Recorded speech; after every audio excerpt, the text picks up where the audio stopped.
Welcome to the Butterfly Empire. It is me, a butterfly queen, where we have conspiracy coffee and your mom if you brought her. You know. Today we are covering Tracie Andrews. Okay. She was born April 9th, 1969. She is a murderer who killed her fiancé, Lee Raymond Dean Harvey, on December 1st of 1996. She was sentenced to life imprisonment after being found guilty of a murder at her trial in July of 1997 and served 14 years in prison. So, get a drink of coffee and let's get started, shall we?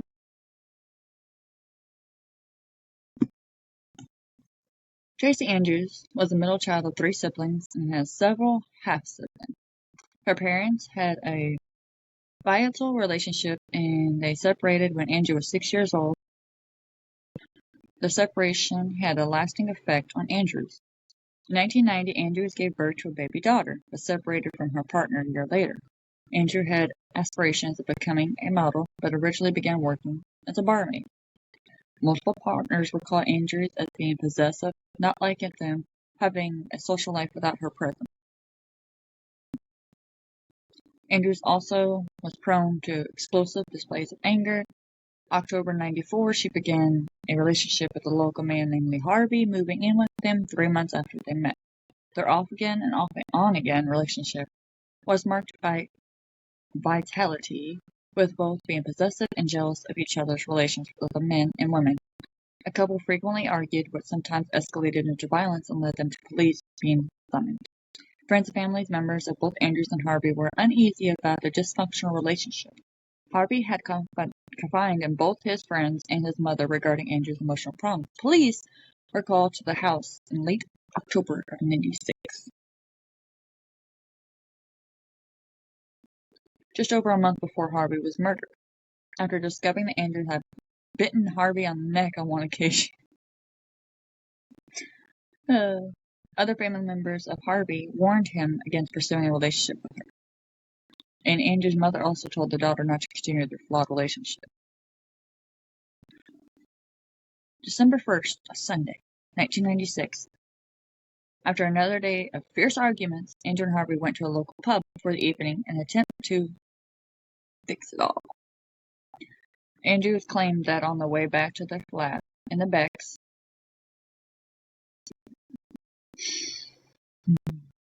Albert Church, Worcestershire. Worcestershire. Are you having a stroke? No, I am not. I'm just trying. Exactly. That's how we feel about that word. Late that evening, the pair became involved in a road rage incident with 2 men. She claimed a car had followed her, and Harvey that 2 men from the car had confronted and attacked them both after stopping them on the county line. In reality, Andrew had stabbed Harvey over 42 times with a penknife. After they stopped in his car following an argument, Harvey's sister later said that from the time she was told about the murder, that Andrew had killed him. At a press conference, December 3rd, 1996, Andrews elaborated on the supposed attack, saying that a fat man with staring eyes had stabbed Harvey after getting out of a Ford Sierra, in which he was a passenger. Over the next week, police carried out investigations to track down Harvey's murder. The couple's car had stopped near the cottage, and the commotion had alerted a male resident living meters away, who discovered Harvey stabbed on the road and bruised and bloodied after Andrews stabbed him. He immediately ran back to his house to call the services. Police noted that the Harvey's car had apparently not stopped on the road in any hurry, but had been neatly parked on the side of the road. Harvey had been stabbed in the back, throat, and chest 42 times with a fatal wound going through an artery in his neck. Onward to the police investigation.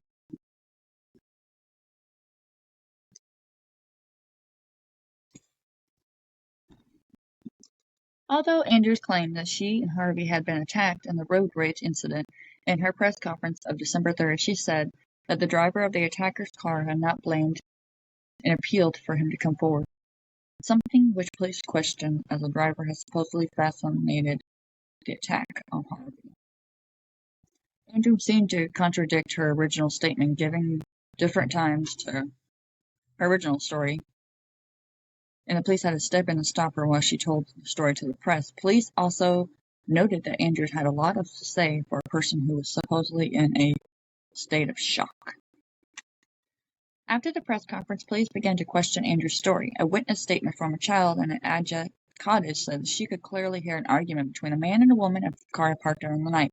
Police did not find any evidence that a second car had been overtaken Harvey's car to stop it before the attack, noting that there was tire marks on the grass.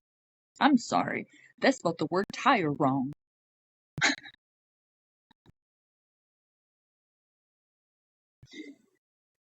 It messed with my brain a little bit. Tire marks on the grass, bridges next to the narrow, single-lane country road that would be expected if such an event had taken place. In Harvey's hand, we found more than 80 strands of Andrews' hair, which pathologists determined would have been taken from her head with considerable force, aka with a stroke. Most notably, 2 witnesses came forward after Andrews' press conference to say that they had seen Harvey's white Ford Escort driving past them on the lane that Harvey was murdered on that night, that no car was following it, and that no other cars had been seen by them in the lane of an evening. This disproved Andrews' story and that she and Harvey had been attacked in a road rage incident after being followed by a car whilst home. Harvey interviewed her story of how Harvey was murdered. Andrew had then gone on to hold Harvey's mother's hand and his sister's while she recounted the fake story.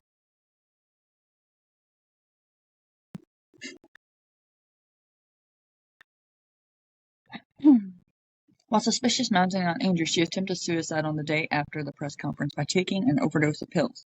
Andrews' suicide attempt and the confirmation that no road rage incident could have accounted to convince people that they need arrested. She was charged for the murder December 1996 and was released on bail. What?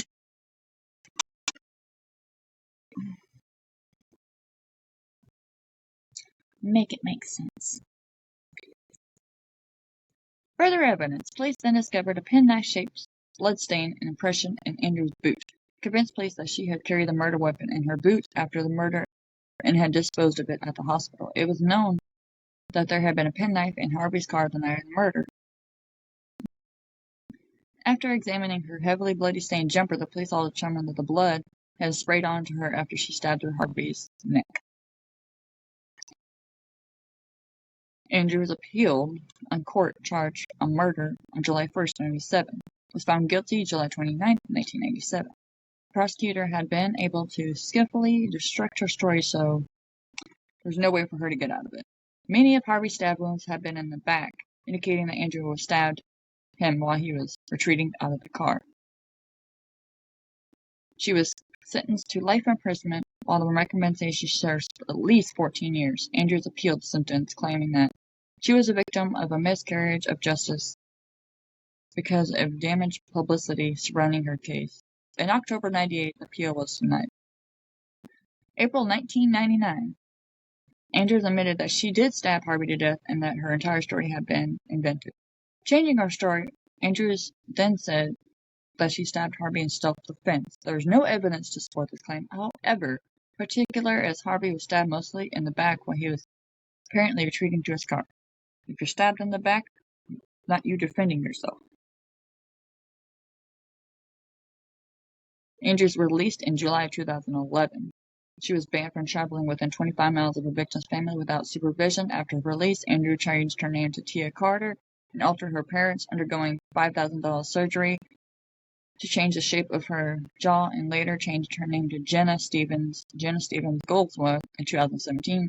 She married bouncer Phil Goldsworth.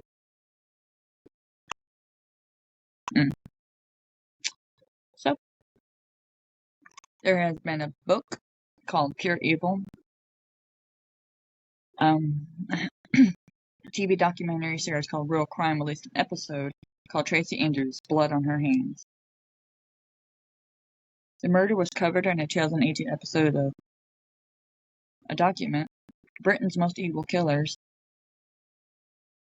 CBS Reality aired a document on the killing in 2018 entitled Evidence of Evil: The Road Rage Killer. So, there you go.